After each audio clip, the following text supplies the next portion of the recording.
aqui é a Lili. Pensei em fazer os lidos do mês de março, porém, preferi já meter logo um ranking dos 24 livros que eu li até agora. Um quarto do ano já passou e esse balanço vai me ajudar a ver para que lado de fato levar as minhas leituras e também o que eu devo priorizar mais, o que eu tô deixando passar, já que eu fiz metas para ler séries ou alguns livros específicos nesse ano. Desses 24 livros, 3 foram releituras, daí eu vou tirar eles do ranking pra ficar mais justo, já que um é um super favorito meu e o outro eu detestava desde o começo. Queria só ler de novo para ver se realmente não gostava ou se foi só uma implicância minha quando eu li. Ficaremos então com 21 para escalonar do que eu achei pior até o melhor de todos. Se você está conhecendo o canal por esse vídeo, já aproveita para se inscrever no canal. Se já conhece e quer apoiar o meu trabalho, dá uma olhadinha no projeto do Catarse, lá vocês vão encontrar várias categorias com benefícios disponibilizados por mim e as categorias são acumulativas, ou seja, se você escolher a última, recebe todas as recompensas que estão descritas no Catarse. Bora começar logo o ranking também, vou falar de cada livro bem rapidamente para o vídeo não ficar com 2 horas. Em último lugar, na posição 21,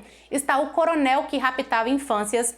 Um livro que deveria falar sobre um crime de abuso cometido em crianças, né? Um cara adulto estava abusando de crianças, mas no fim das contas só falou sobre a milícia do Rio de Janeiro e várias outras coisas envolvendo política. Acho que o autor não quis se comprometer além do necessário, mas isso fez o livro ficar extremamente raso e sem nenhum objetivo. Tipo, ele começa um livro pra falar sobre um crime cometido por um cara, acaba falando sobre política, milícia e coisas injustas que tem ali no Rio de Janeiro, alguma coisa a ver com corrupção, mas o crime em si basicamente não existe, fica em segundo plano, terceiro plano, fica capítulos e capítulos de enrolação e termina sem a gente ter uma coisa concreta do que de fato aconteceu ou não. Número 20. Eu já falei dele anteriormente e eu acho que precisava ter abandonado esse daqui. Foi Nós Fazemos o Mundo, a duologia da N.K. Jemisin. Eu não gostei do enredo, nem da falta de explicação, nem da motivação dos personagens e menos ainda da justificativa dos vilões para fazerem a merda que eles estavam fazendo. Deu pra perceber que a autora não estava afim de escrever esse livro e nos próprios agradecimentos ela mesma diz algo nesse sentido. Eu não lembro exatamente quais são as palavras, mas ela deixa meio nas entrelinhas que ela não estava curtindo muito o que ela estava escrevendo, que deu até um pouco de trabalho e que ela não estava de fato satisfeita com o que ela estava entregando. Não gostei do livro. O fato de não ter explicação não seria um problema se o restante da história fosse boa, mas se eu não gostei de nada, não tem como salvar. Em seguida está Nós Somos a Cidade, que é o volume 1 da mesma duologia que eu acabei de falar. Nesse eu tive vários problemas com estereótipos que os estadunidenses têm com o restante do mundo. Tiveram vezes que eu achei até mesmo ofensivo.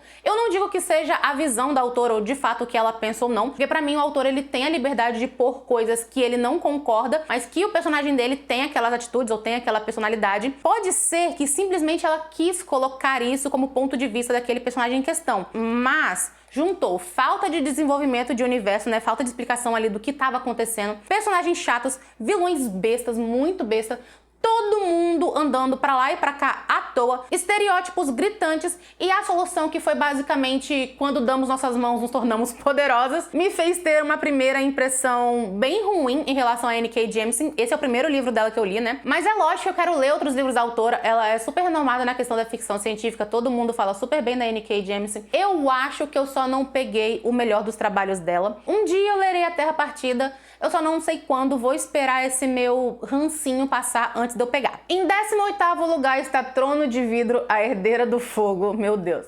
Mais uma vez, eu não gosto da Celina, eu acho ela meio sonsa, eu acho ela imatura, pra mim ela é uma personagem que se diz bolada o tempo inteiro, mas no fim das contas não faz nada, e eu estou sentindo aqui nesse terceiro, quarto, sei lá como você quiser chamar, volume, que vai ter outro triângulo amoroso, porque a Sarah J. Maas achou que 2 era pouco, já que tem um ali no primeiro livro que se estende por um tempo e também tem outro triângulo no de contos, que é a Lâmina da Assassina. Nesse daqui ainda não tem nada concreto, mas você percebe que as coisinhas estão caminhando para ela inventar um terceiro triângulo amoroso. Esse quarto livro, vou chamar de quarto, tá? Porque a numeração meio que é divergente, mas vou chamar de quarto. Ele ainda está acontecendo introduções de universo, de personagens e de realidades diferentes desse mundo que a Sarah J. Maas criou. Ou seja, nós tivemos 3 livros anteriores e nós precisamos de um quarto para que ela comece novamente a história. Tudo aqui parece um grandíssimo de um reboot. Não é nem um remake, que seria o caso de recontar a história. Não, é realmente um reboot. No segundo, ela desmente o que você achava no primeiro.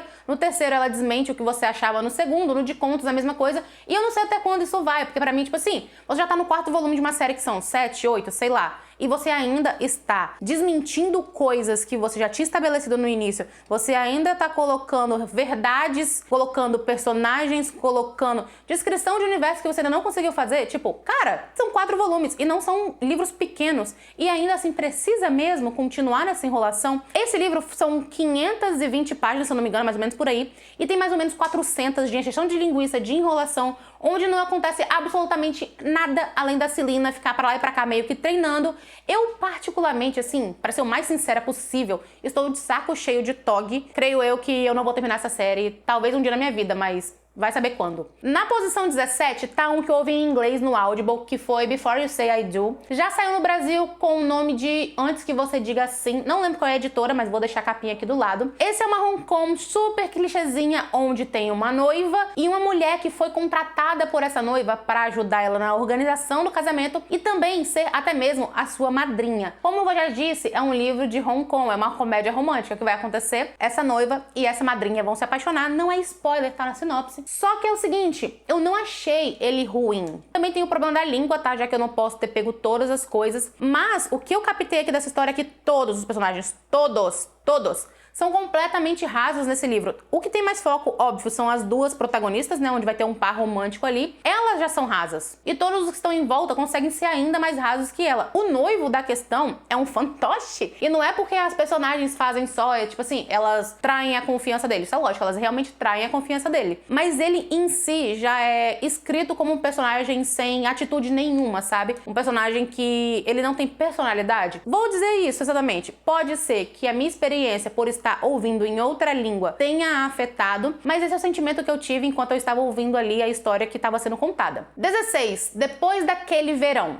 Não sei o que aconteceu aqui, mas eu peguei o plot logo de cara, já tava pra mim bem óbvio o que tava acontecendo, qual era o problema que tinha ali entre a protagonista e o carinha que ela gostava desde que ela era criança. Claro que eu não peguei todos os mínimos detalhes, mas a merda que ela tinha feito, com quem e como, eu já tinha percebido antes mesmo da autora, eu acho que é uma autora que escreve, ter dito ali pra gente o que tava acontecendo.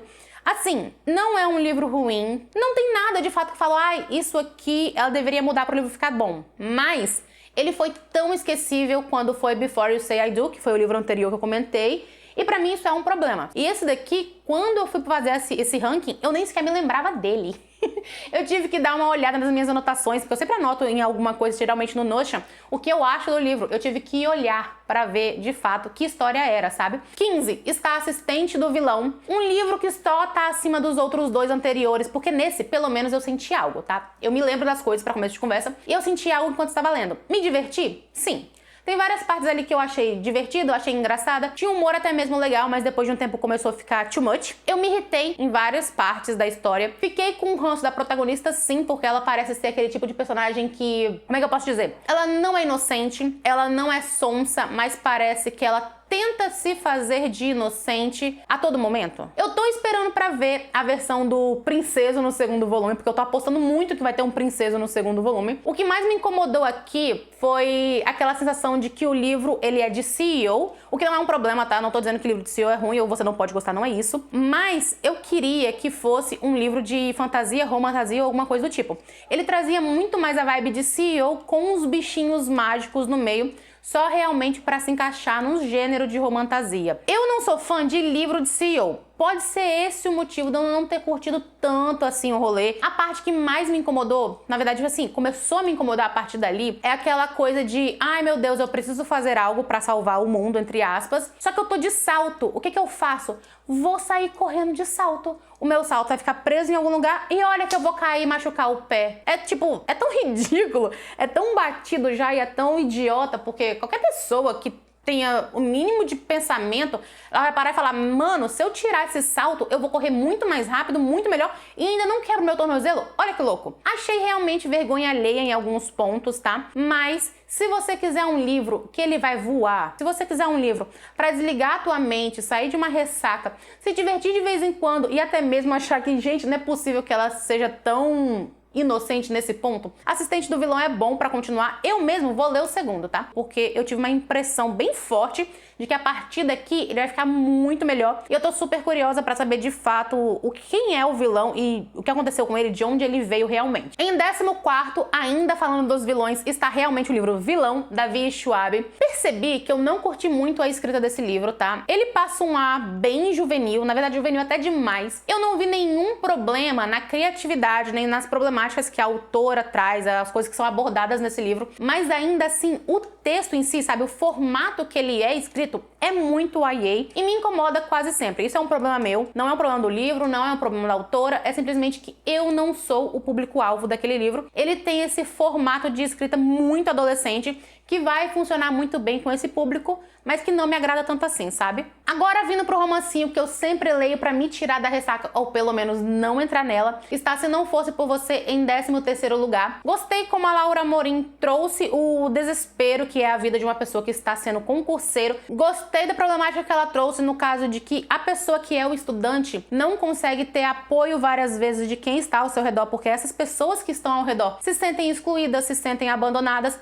ou sentem até mesmo que o concurseiro não está dando moral, tempo ou espaço suficiente, como se não estivesse valorizando a companhia desse amigo, namorado, marido, seja lá o que for, até mesmo familiar. No meio do caminho, eu acho que ela desenvolve bem legal o romance entre a protagonista e o carinha que tá meio que ajudando ela. É até um pouquinho fofinho o livro. A única coisa que eu preciso falar é o seguinte, em vários momentos ali da história, enquanto ela tá nesse auge de passar no concurso, tem um pouquinho de motivação que os personagens falam um pro outro, que vai dar uma vibe meio coach. Se isso te incomoda, pode ser que seja um pouco estranho pra você. Logo no comecinho eu estranhei, mas depois ficou tão natural com a história que, pra falar a verdade, não me incomodou nem um pouco. Número 12, Com Dor no Coração, eu coloquei Imago, da Octavia Butler. Eu não sei se foi a minha ressaca que atrapalhou, tá? Porque eu li ele no mês de março e eu tava com uma ressaca muito brava. Mas, pra mim, Xenogênesis começou muito bom, que é o primeiro livro, é O Despertar. Começou muito bom. O segundo também foi bom. Mas esse terceiro foi só mais do mesmo, foi a impressão que eu tive. Pra falar a verdade, eu não vi muita necessidade dessa sequência, já que não teve nenhuma explicação nova e nem desenvolvimento emocional diferente. Tiveram personagens sendo desenvolvidos, personagens com problemas novos, entre aspas, porque o problema sempre é o mesmo. Os humanos não nos aceitam, nós precisamos ter a permuta com os humanos para conseguir desenvolver isso aqui, evoluir. Vamos fazer o quê? Vamos prender os humanos e explorar eles. Ah, mas os humanos querem matar a gente. Como a gente vai fazer isso? A problemática continua sendo basicamente a mesma e também aquela ideia de que os humanos eles acabam sendo coniventes com algo que eles não se agradam tanto só porque o sentimento deles pelos ETs começam a ficar cada vez mais forte. A escrita da Octavia Butler ainda é maravilhosa. Eu não tô dizendo que o livro é mal escrito, não é isso. Eu amo essa relação que os ETs têm de salvar e em seguida eles exploram a humanidade, sabe? É meio que, não, eu tô fazendo bem aqui, eu estou te salvando, você só é um reclamão. Mas não, eles querem algo em troca e eles exploram demais. Na minha opinião, isso é sensacional que ela trouxe, mas a trilogia tinha 300 formas diferentes de terminar muito melhor do que foi e pelo menos ser algo diferente do que aconteceu ali no segundo e no primeiro volume. Número 11 também foi uma surpresa pra mim, porque eu tinha na minha cabeça que essa história poderia se tornar um favorito mesmo. Eu estou falando de Wicked. Meu maior problema com esse livro são basicamente 150 páginas no meio da história, onde não acontece absolutamente nada de relevante. No início do livro foi muito bom, assim, as primeiras 100 e pouquinhas páginas foi muito legal mesmo. O meio teve esse problema e o final ficou ainda melhor do que o começo. O problema realmente é aquele meizinho que é difícil de encarar, é difícil de continuar. Não é um livro ruim, mas também tá bem longe de ser o favorito, porque era o que eu esperava dele. Chegamos agora no meio do caminho, estamos no número 10. E aqui fica A Guarda-Costas. Esse também foi um romance clichê que eu achei extremamente divertido. Eu ri o tempo inteiro com essa mulher, porque é a protagonista que ela é uma guarda-costas, de um cara que ele é um ator super famoso e que tem uns fãs surtado perseguindo ele, ameaçando, fazendo algumas outras coisas. Foi uma história que passou assim, voando mesmo. E isso é um ponto super positivo quando eu quero pegar uma história de Hong Kong, quando eu quero pegar um romancezinho clichê, porque pra mim é esse o objetivo. Eu sei que tem gente que tem esse gênero como favorito. Tanto é que eu tenho até mesmo dificuldade de dar mais de 4 estrelas pra esse gênero. Não digo que é um gênero ruim, só é algo que não me agrada tanto. Em nono lugar, ficou Até a Próxima Estrela. Achei esse livro super legal porque ele mistura drama familiar, um pouquinho de romance, mas não tanto, e ficção científica. Não acho que vai funcionar com todo mundo, porque pra mim, quem gosta de drama familiar pode se decepcionar com o final e com as explicações de por que as coisas estão acontecendo. E já quem gosta de sci-fi pode abandonar desde o começo,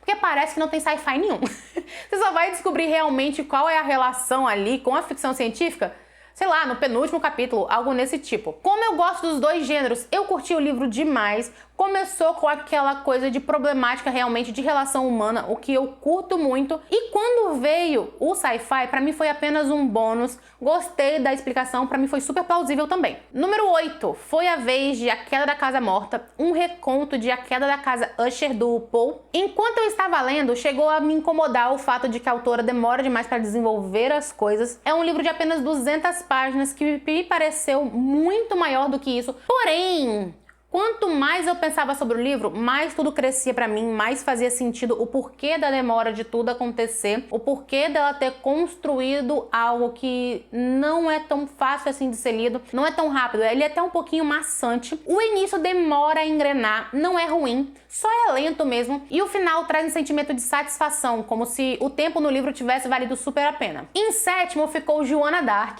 Eu creio que meu maior problema nesse livro foi a minha falta de vontade de ler ele naquele momento. Eu devia ter parado? Devia, mas ainda assim eu queria continuar a história, eu queria saber o que estava acontecendo, mas não queria tanto assim, porque eu não estava curtindo as coisas, sabe? Tem tudo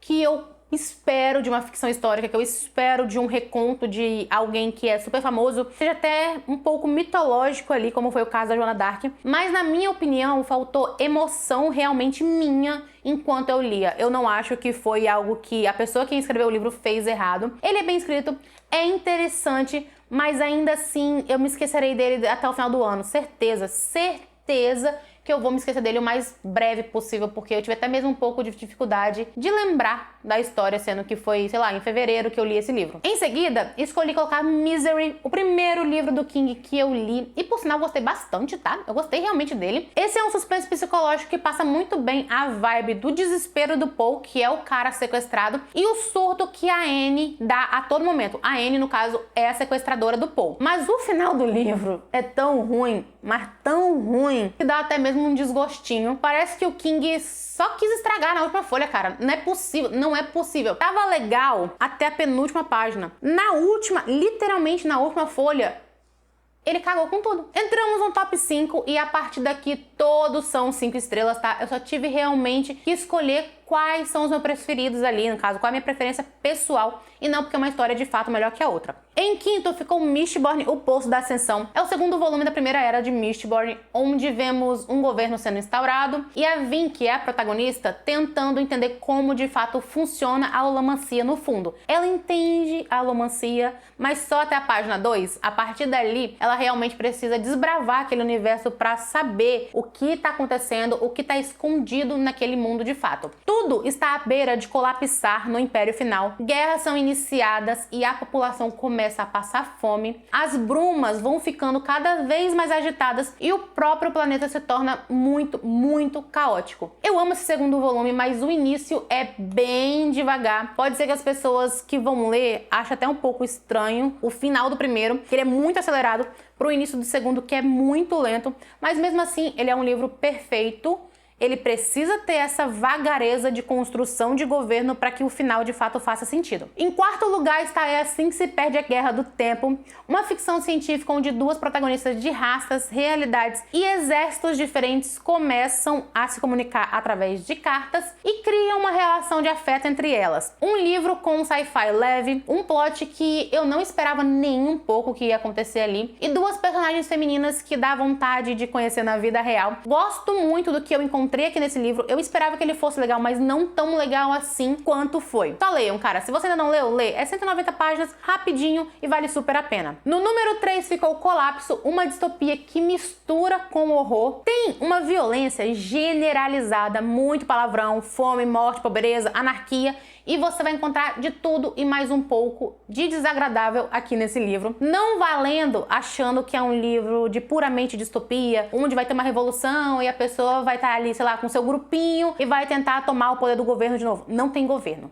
Como eu disse, é uma anarquia completa. O planeta está explodindo, foi pro saco mesmo. Uns lugares estão congelando, não tem mais como você plantar, viver ou até mesmo se aquecer naquele lugar. Outras partes do planeta são completos desertos, onde obviamente não tem planta, se é um deserto. Tem uma pequena parte que ainda consegue ser habitável e está ficando cada vez pior. Essa realidade faz com que os poucos humanos que ainda conseguiram sobreviver ajam de maneiras cada vez mais absurdas, seja para se proteger ou até mesmo proteger algum familiar ou amigo que tá ali do seu lado. Não é muito comum ter grandes grupos, a maioria das pessoas elas andam ou sozinhas ou em duplas, mas ainda assim tem algum grupinho ali de pessoas que fizeram meio que uma pequena comunidade para se ajudar. Um livro com 435 gatilhos diferentes. Colapso traz uma realidade completamente próxima de nós, já que o planeta está sendo exaurido e a humanidade continua retirando cada vez mais recursos e poluindo de forma desenfreada qualquer coisa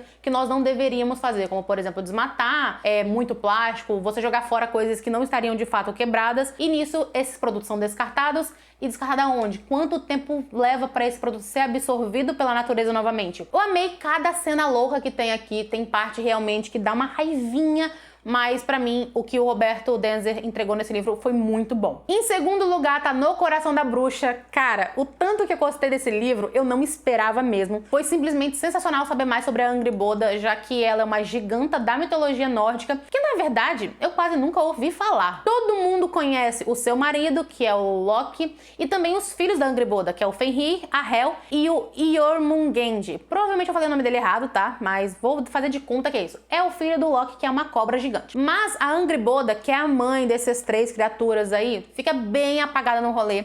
Ninguém sequer fala dela, ou fala tão pouco que eu nem me lembrava. No Coração da Bruxa, ela é a personagem principal, toda a história é contada pelo ponto de vista dela, desde quando ela foi queimada 3 vezes na fogueira, tá? A mando de Odin, porque pelo visto queimar uma vez só foi pouco. Ele mandou queimar 3 e ainda assim ela sobreviveu. Tenta fugir dele o tempo inteiro, se esconder numa floresta, que se eu não me engano é Floresta de Ferro o nome. Se você gosta de mitologia nórdica, precisa ler esse livro. Ele é bem fiel na maioria das vezes. Ele vai contar desde que a Angrboda consegue fugir do Odin ali, como eu falei, né, que queimou ela pela 3ª vez, e vai contando a história até de fato ocorrer o Ragnarok e como fica o mundo um pouquinho depois de que o Ragnarok de fato acontece. Pois bem, ele ficou encalhado por bastante tempo. Eu deveria ter lido quando eu ganhei, porque é simplesmente perfeito. Em primeiríssimo lugar, surpreendendo 0 pessoas que já acompanham aqui o canal, ficou Mistborn, o Herói das Eras, um livro que finaliza a primeira era de Mistborn. Esse daqui foi maravilhoso, cara, maravilhoso.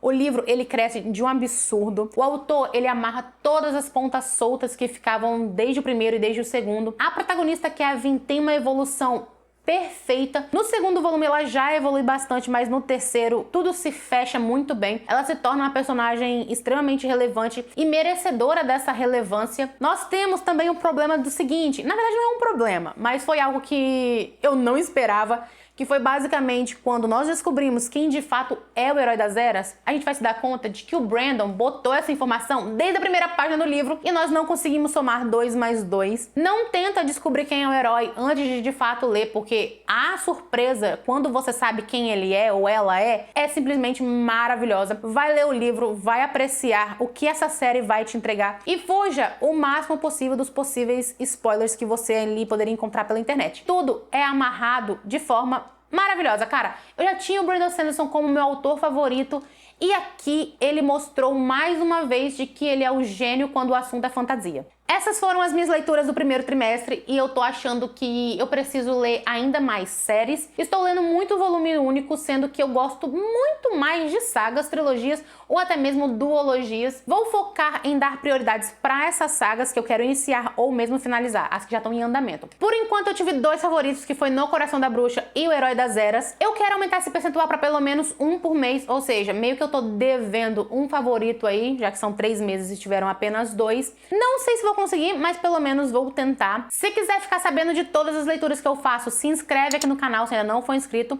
E pra saber em tempo mais real, me segue no Instagram também, que eu sempre posto no Stories o que eu tô lendo naquele momento, ou até mesmo o que eu tô achando do livro. Eu não dou grandes informações do que eu tô achando, mas eu sempre deixo uma coisinha ou outra ali. Tem o link aqui na descrição do meu Instagram. Me conta aqui nos comentários quais foram os piores e os melhores livros que você leu esse ano até agora. Vou deixar o link dos livros que comentei aqui na descrição. Caso você queira adquirir algum, usa o meu link, que eu sempre ganho comissão da Amazon quando você pega algo ali pelo meu link e não paga nem um centavinho a mais por isso. Espero ter leituras ainda melhores no segundo trimestre. Obrigada por ter assistido até aqui. Beijo e até o próximo vídeo.